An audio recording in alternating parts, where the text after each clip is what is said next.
जय श्री गणेशाय नमः। अविघ्नमस्तु। आई कुलस्वामिनी माते की जय। जय श्री गुरुदत्त श्री स्वामी समर्थ महाराज की जय। निशंक होई रे मना, निर्भय होई रे मना, प्रचंड स्वामी बळ पाठीशी, नित्य आहे रे मना, नित्य आहे रे मना। श्री स्वामी समर्थ महाराज। नमस्कार स्वामी भक्त हो, श्री स्वामी समर्थ। मी सुनीता राजपूत आपल्या स्वामीओम चॅनलमध्ये सगळ्यांचे स्वागत करत आहे। मागे सोनलताईंनी एक आपण व्हिडिओ टाकला होता सोनलताईंचा, त्या आज स्वामी प्रकट दिनापासून एक स्वामींच्या वेगवेगळ्या कथा आपल्याला सांगणार आहे। आणि हे आपल्याला कुठलेही ग्रंथ वाचायला जमत नाही, तर स्वामी राजा नावाचा जो ग्रंथ आहे त्याच्यातल्या कथा सोनलताई स्पेशल आपल्यासाठी घेऊन येत आहेत। तर कृपया ह्या कथा सगळ्यांनी ऐका आणि स्वामी राजा ग्रंथाचं पारायण केल्यासारखं होईल, याचा लाभ सगळ्यांनी घ्या। श्री स्वामी समर्थ, श्री स्वामी समर्थ। सर्व स्वामी सेवेकरी ताई आणि दादांना नमस्कार। स्वामी भक्त हो, आज आपण पुन्हा आपल्या श्री स्वामी राजा या ग्रंथातील प्रकरण 26 गोष्टीरूपाने ऐकणार आहोत। केजच्या महारुद्रराव देशपांडे यांना स्वामी समर्थांच्या प्रथम भेटीतच योग्य मार्गदर्शन झाले, त्यांचे कार्य सुकर झाले। पण मला मात्र दुसऱ्या क्षणी रामानंदांच्या मनात विचार आला, अरे किती कोत्या मनाचा आहे मी। मला सुद्धा महाराजांच्या प्रथम भेटीत काहीच प्राप्त झाले नाही का? माझ्या वृत्तीत केवढा तरी आमूलाग्र बदल झाला आहे। सराफी धंदा करीत असताना अखंडपणे माझ्या मनात श्री गुरुराय स्वामी माऊलीचा नामजप चालू असतो। माझा व्यवसायात जणू देवकार्य चालू आहे असे मला वाटते। हा मला झालेला लाभच नाही का? त्यांना वारंवार अक्कलकोटला जाण्याची उर्मी येई। शेवटी माघ पौर्णिमेला ते स्वामी समर्थ महाराजांच्या दर्शनाला अक्कलकोटला गेले। श्री गुरुराय स्वामी माऊली त्यांच्या मुखात होती, ती आता नजरेसमोर होती। हे दुसऱ्यांदा झालेले दर्शन, पण त्यांना फार अनोखा आगळा वेगळा आनंद प्राप्त करून देत होते। त्यांचे गात्रनगात्र पुलकित झाले, अंगावर रोमांच उठले। प्रसाद स्त्रवणारी नजर आपल्यावरून दुसरीकडे ढळूच नये असे त्यांना वाटत होते। त्यांच्या पदकमलांचे दर्शनही तितकेच सुखकारक भासत होते। स्वामी समर्थ म्हणाले, आंबे को पाड़ लगा है, पूरा हो गया तो काम हो जाएगा। बीडकरांना वाटले, आंब्याच्या झाडांना आता तर कुठे मोहर आला आहे।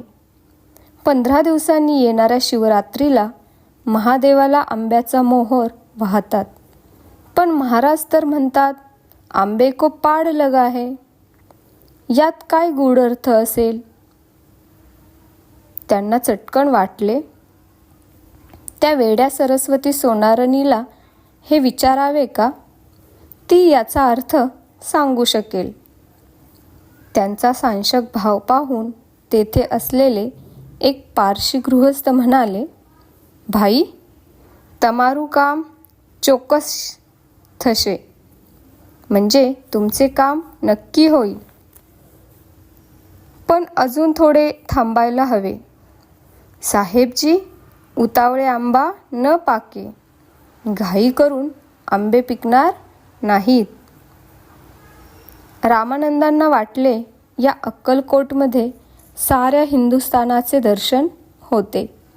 येथे बोबडी गुजराती भाषा बोलणारे पारशी येतात, उर्दू मिश्रित हिंदी बोलणारे मुसलमान येतात. कर्नाटकातून कानडी, दक्षिणेतून तेलुगू, तमिळ, मल्याळी येतात. गुजराती आणि मारवाडी मंडळींचा भरणा तर असतोच. नवल म्हणजे येथे येणारा प्रत्येकजण समाधानाने परत जातो. प्रत्यक्ष स्वामी समर्थ कोणत्या पद्धतीची हिंदी भाषा बोलतात हे एक कोडेच आहे. आंबे को पाड लगा है. आंबा आणि पाड हे शब्द मराठी, पण लगा है हे क्रियापद हिंदी. अर्थात स्वामींच्या मुखातून येणारा प्रत्येक शब्द मंत्रस्वरूप धारण करूनच येतो. ऐकणाऱ्याला अर्थबोध होतो. भाषा कोणती का असेना. ते पुन्हा पुढे झाले आणि त्यांनी स्वामींचरणी डोई ठेवली. ते म्हणत होते, ध्यान लागले श्री गुरुचरणी, तृप्ती नोहे अंतकरणी. त्यांना वाटत होते, गुरु हरिहर विरींची जाण, स्वरूपी तोची नारायण. मन करुनी निर्वाण, सेवा करावी भक्तीने. महाराज म्हणाले, अजून थांबायला हवं. भाग्यक्षण जवळ येतो आहे. नामजप चालू राहीलच. चल उठ येथून, उठ. आधीच्या आधी येथून चालता हो. उठ, निघ.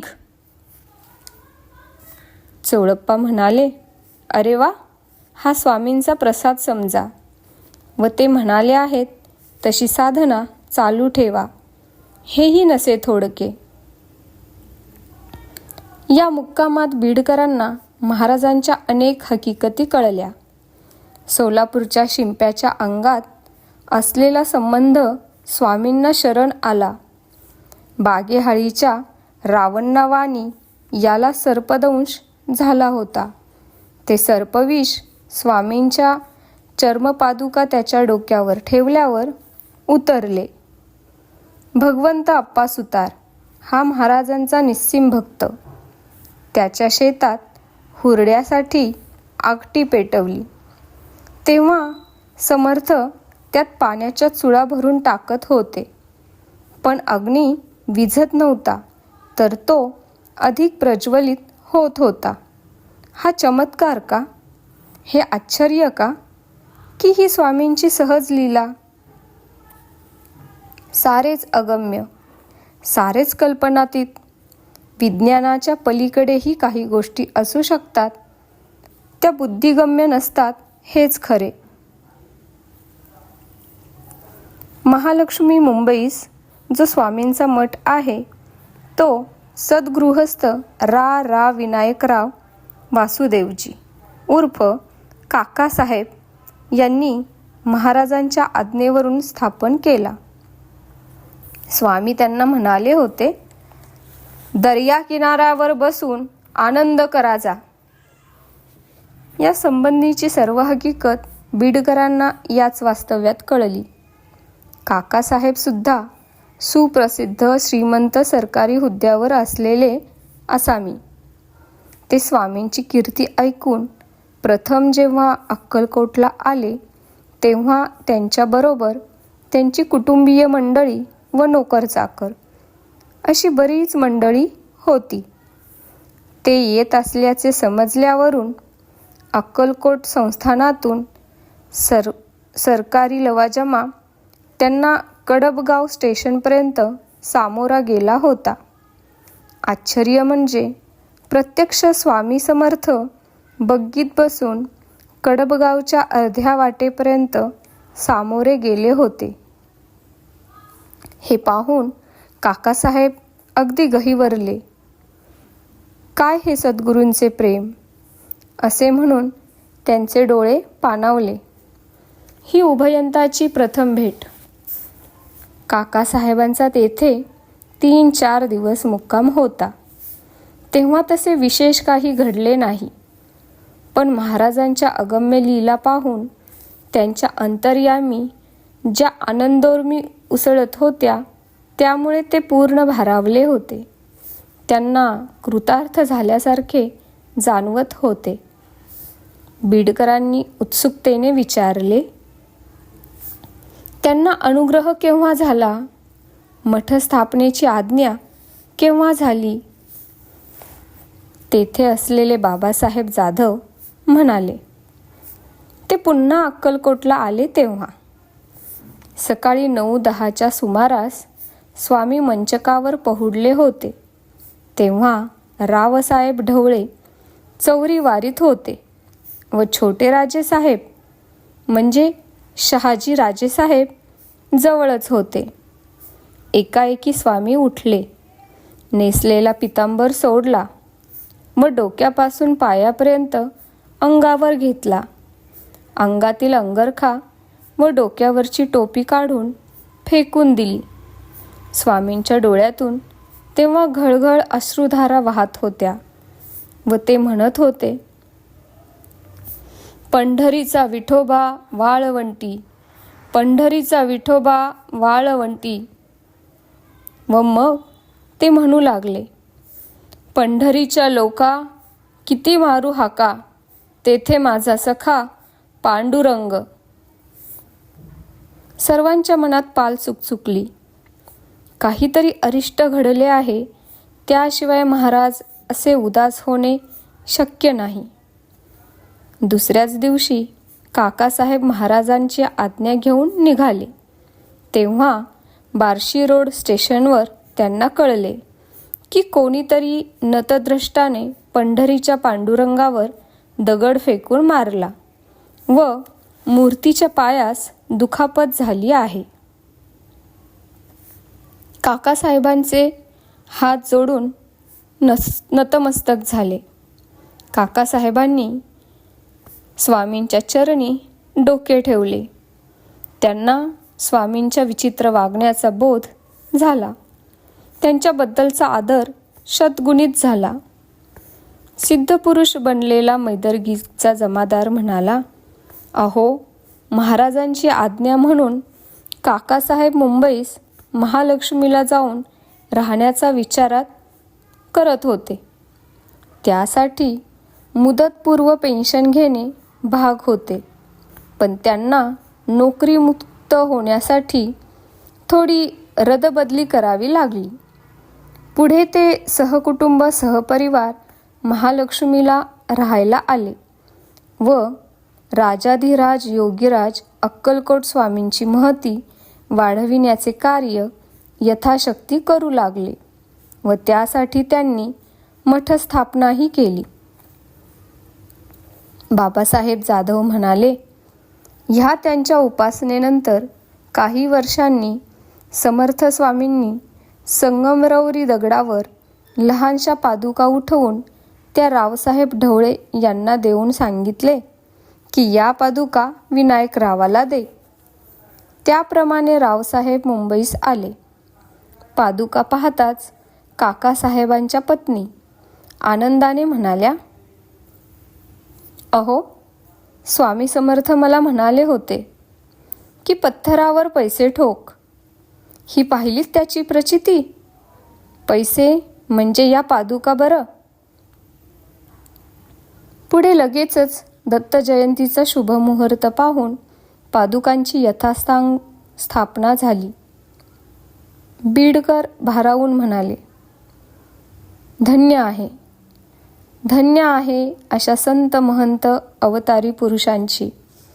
ही मंडळीच समाजाचे संतुलन साधत असतात. पंडितराव म्हणाले, संतुलनावरून आठवले, स्वामी समर्थ ज्याप्रमाणे कृपा करतात त्याचप्रमाणे दुर्जनांची दुष्कृत्ये चव्हाट्यावर आणायलाही कमी करीत नाहीत. कुणाचीही भीडभाड ते बाळगत नाहीत.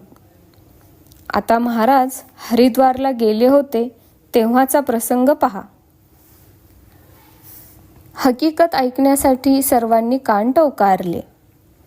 पंडितराव म्हणाले, आम्ही मूळचे महाराष्ट्रातले व गेल्या 2-3 पिढ्या आम्ही हरिद्वारला पंडेगिरी करतो.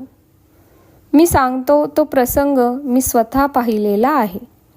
ब्राह्मण कुळात जन्माला आलेला पण दुराचारी कुटील वृत्तीने ओतप्रोत भरलेला, कुळाला अशोभनीय कृत्य करणारा एक इसम श्री स्वामी समर्थांना भेटण्यास आला. अर्थात ज्याचे मन सदैव कुविचाराने भरलेले व कुसंगतीत रमलेले, त्याला सत्पुरुषाच्या दर्शनाचे महत्त्व कळावे कसे? त्याने जणू महाराजांची परीक्षा घेण्याचे ठरविले. तो उद्दामपणे म्हणाला, काय हो, आपण कोण? कुठून आलात? पुढे काय करायचे ठरवले आहे का? साधू बैरागी यांच्या कळपात जायचे असेल तर मी नेऊन सोडतो. तेथे तुमची चांगली चलती राहील. या उन्मत्त माणसाला कल्पनाही नव्हती की अंधारात केलेले कोणतेही कृत्य उजेडात आणायचे सामर्थ्य या समर्थ पुरुषाच्या ठिकाणी आहे. श्रींनी अशा भेदक नजरेने त्या उद्धटाकडे पाहिले की त्याची बोबडीच वळाली, वाणी मौनावली.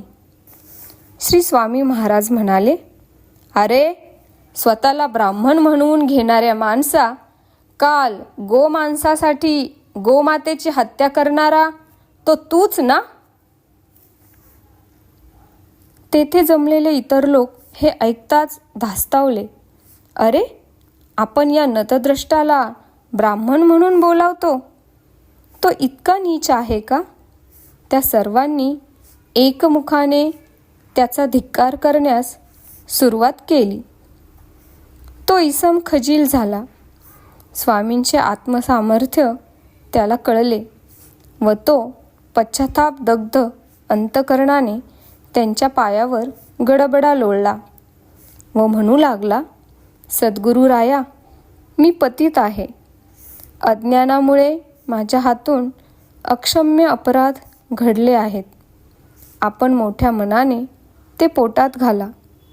आपण द्याल ती शिक्षा भोगायला मी तयार आहे. पंडितराव पुढे म्हणाले, ह्या दत्त अवतारी सद्गुरू स्वामींच्या नित्य सहवासाची कांक्षा धरून मी कायमचा अक्कलकोट क्षेत्री राहायला आलो. मी पंडेगिरी करीत होतो म्हणून लोक मला मजेने पंडितराव म्हणतात. सिद्धपुरुष जमादार म्हणाले, त्या दुष्ट माणसाची फजिती करावी हा स्वामींचा हेतू नव्हता, तर त्याची ती वृत्तीच नष्ट व्हावी हा निश्चितपणे हेतू असावा. अहो, समर्थांच्या विश्वाकार चित्तात कोणाबद्दलही अणुमात्र वैरभाव नाही, तर अथांग कारुण्य आणि प्रेमभावाची सरिता अखंड झुळझुळत असते. पंडितराव म्हणाले, अगदी बरोबर. कारण त्यावेळी भोवतालची माणसे त्याच्या अंगावर धावून गेली. त्याला बेदम चोप देणार इतक्यात या थोर पुरुषाने त्यांना आवरले व म्हणाले, अपराध शिक्षा व्हायला हवी, पण त्यासाठी हा मारपिटीचा मार्ग योग्य नाही. त्याच्या मनात झालेला बदल व वृत्तीत पडलेला फरक हीच त्याला शिक्षा आहे व तीच त्याला प्रगतीपथावर नेणार आहे. तेव्हा तुम्ही कायदा हातात घेऊ नका. शांत रहा, शांत रहा. बाबासाहेब जाधव म्हणाले, धन्य आहे स्वामींची. मोठ्या माणसांचे मोठेपण यातच असते. रामानंद बिडकर व हे असे कित्येक किस्से, अनुभव वगैरेंची शिदोरी घेऊन पुण्यास परतले. त्यांची नामसाधना श्री गुरुराय माऊली, श्री स्वामीराज माऊली सतत व सहजपणे चालू होती. ते प्रपंचातून खूपसे अलिप्त झाल्याप्रमाणे वागत होते. अद्याप त्यांना प्रत्यक्ष श्री गुरु अनुग्रह न मिळाल्याने अंतर्मनात अखंड हुरहुर होती. ते देहाने पुण्यास असले तरी मनाने ते अक्कलकोटच्या परिसरातच वावरत होते. नेहमीची येतो पावसाळा या ऋतुक्रमाप्रमाणे पुढचा माघ मास सुरू झाला. रामानंदांनी अक्कलकोटला जाण्याची तयारी सुरू केली व यावेळी घरातल्या मंडळींपुढे मनोदय व्यक्त केला की मला स्वामी समर्थांचा उपदेश होईपर्यंत मी तेथेच मुक्काम करणार आहे, तेव्हा आपण माझी वाट पाहू नये. माघ पौर्णिमेच्या दिवशी गुरुवारी ते या क्षेत्री येऊन दाखल झाले. रीतीप्रमाणे पूजा समर्पण केली. मनोभावे दर्शन करून येथे राहण्याचा पक्का निश्चय मनोमनी केला.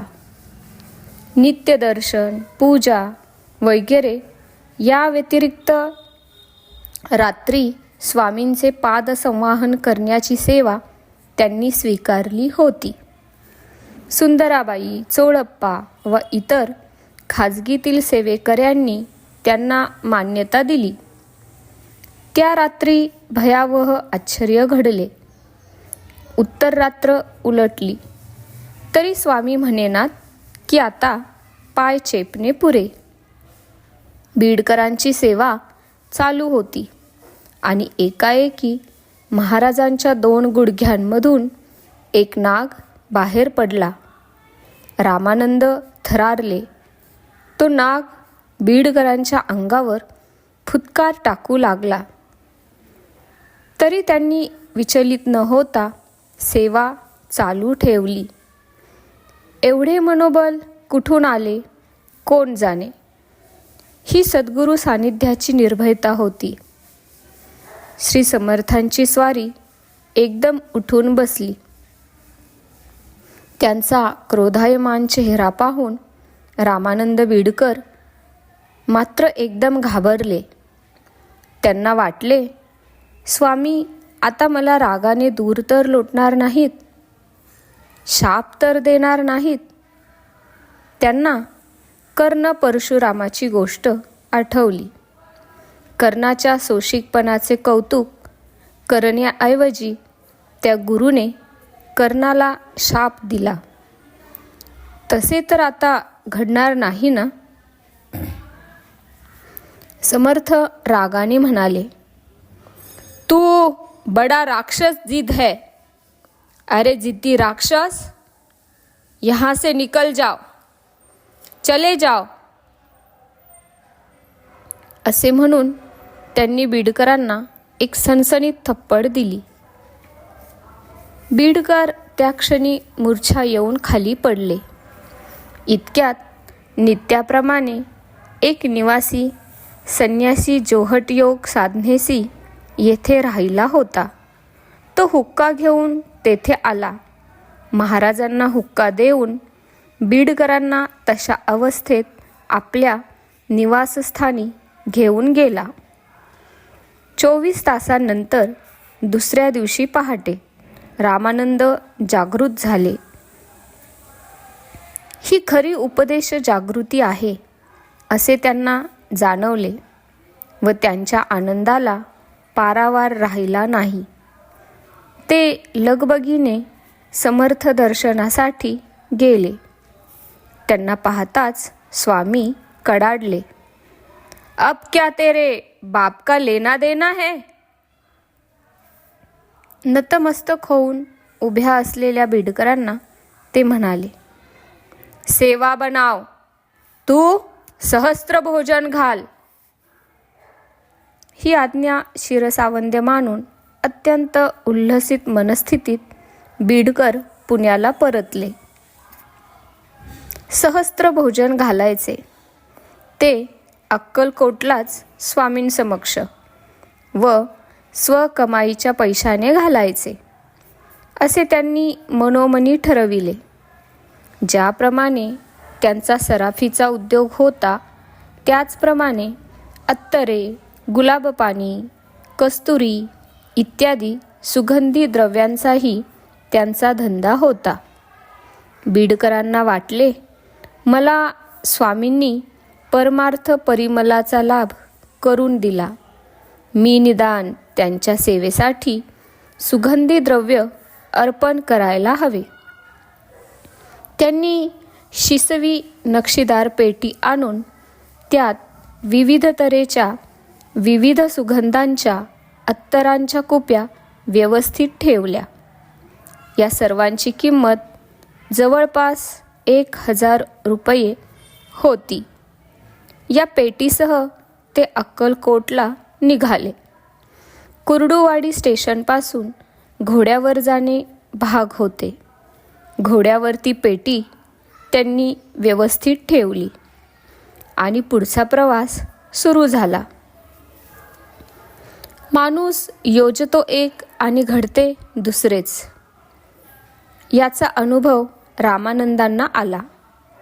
कारण वाटेत तो घोडा एकाएकी बुजला व उधळला. अत्तराची पेटी खाली पडली. तिला बांधलेल्या दोरीसह ती पेटी घोड्याच्या मागे ठेचाळत निघाली. आतल्या अत्तराच्या बाटल्या फुटल्या. कुपी अन कुपी फुटली. बीडकरांची घोर निराशा झाली. महाराजांना अत्तराचा शौक पसंत नव्हता का? की या अत्तर विक्रीतून मिळणाऱ्या पैशाने मी सहस्त्र भोजन घालणार आहे ते स्वामींना मान्य नव्हते का? असे त्यांच्या मनी विचार आले.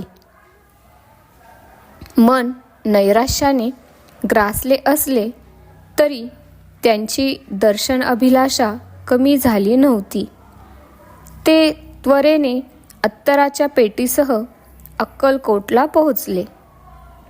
श्री समर्थ स्वामींच्या दर्शनाला आलेल्या कारभारी यांची बीडकरांशी गाठ पडली. ते चटकन म्हणाले, स्वामी दर्शनाला आलात आणि मग चेहरा असा काळजीग्रस्त का?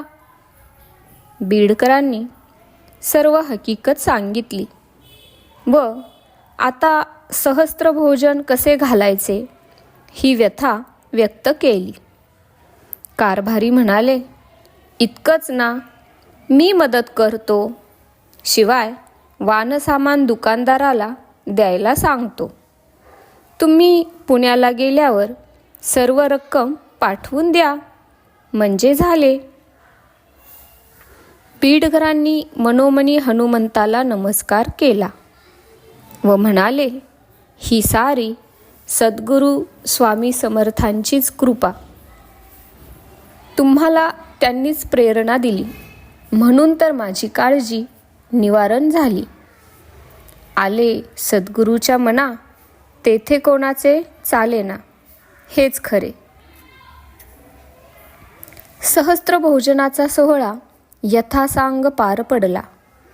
कार्यपूर्तीचा आनंद आगळे वेगळे समाधान देत होता. त्या तृप्त मनस्थितीत ते श्री समर्थ स्वामींच्या पुढे येऊन उभे राहिले. त्यांना पाहताच स्वामी म्हणाले, हमारे को भोजन तो दिया, लेकिन दक्षिणा? बच्चा, अब कितनी गुरु दक्षिणा देगा? बहुत देगा क्या? एका दमात स्वामी भराभर बोलत होते. बीडकर म्हणाले, आज्ञाप्रमाण. स्वामी म्हणाले, अत्तर तर सगळे वाया गेले. अजून वाण्याचे देणे बाकी आहे. शिवाय रामानंद चटकन म्हणाले, फुटलेल्या अत्तराच्या बाटल्यातला सर्व निथळा मी एकत्र केला आहे. त्याचे अष्टगंध तयार केले आहे व ते राजेसाहेबांकडे पाठवून दिले व वाण्याच्या पैशाची भरपाई केली. स्वामी म्हणाले, म्हणजे आता तुझ्याजवळ काही नाही, तरी म्हणतोस आज्ञाप्रमाण? खोटे बोलतोस? लगेच ते म्हणाले, ठीक आहे, ठीक आहे. सध्या नुसते वचन दिलेस तरी चालेल. असे म्हणून स्वामींनी हात पुढे केला. बीडकरांनी स्वामींच्या तळहातावर हात ठेवला व म्हणाले, दिले वचन. समर्थ त्यांच्याकडे रोखून पाहत म्हणाले, तू जो जडीबुटी व किमयेचा उद्योग करतोस तो आधी बंद कर.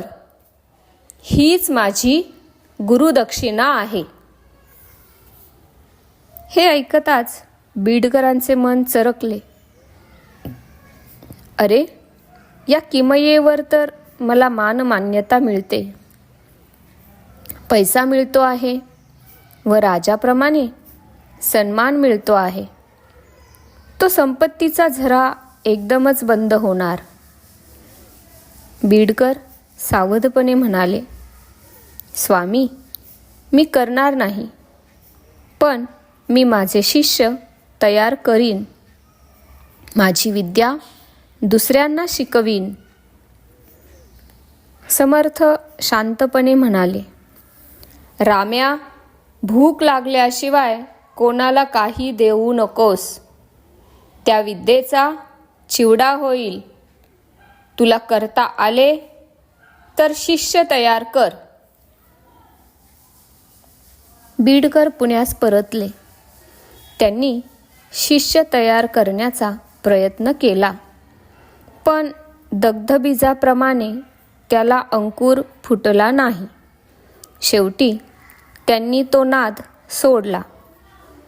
पुन्हा जेव्हा ते स्वामी दर्शनासाठी या क्षेत्री आले तेव्हा महाराज अत्यंत प्रेमाने म्हणाले, राम्या, अशा किती वाऱ्या करशील? आता येथे येणे पुरे. हे ऐकताच रामानंद बीडकर बावरले. पुढे महाराज म्हणाले, असा गडबडू नकोस. आता तू नर्मदा प्रदक्षिणा कर, साधना वाढव. हे ऐकताच त्यांना अत्यानंद झाला व त्यांनी यात्रेचे प्रस्थान ठेवले. नर्मदा प्रदक्षिणा म्हणजे अनेक अडथळे, संकटे पार करायला हवीत. शरीरबळ व मनोधैर्य टिकवून धरायला हवे, तरच ही यात्रा सुफल झाली असे म्हणता येईल. रामानंद बीडकरांना वाटले, जीवन ही सुद्धा एक यात्राच आहे. या सद्गुरू माऊलींची कृपा, स्वामी महाराजांची कृपा संपादन करण्यासाठी कमी का आटापिटा केला, पण माझ्या श्रद्धेने व चिकाटीने मी यशस्वी झालो. श्री स्वामी समर्थ महाराजांच्या कृपेला मी पात्र झालो. ही माझी जीवनयात्रा सुफल संपूर्ण झाली. हे केवढे तरी समाधान आहे. स्वामी समर्थ महाराजांची कृपादृष्टी आता माझ्यावर आहे. माझ्या आयुष्याचे साफल्य झाले आहे. स्वामी भक्त हो, अशा प्रकारे ही कथा इथे समाप्त झाली आहे. श्री स्वामी समर्थ. जय जय स्वामी समर्थ. धन्यवाद.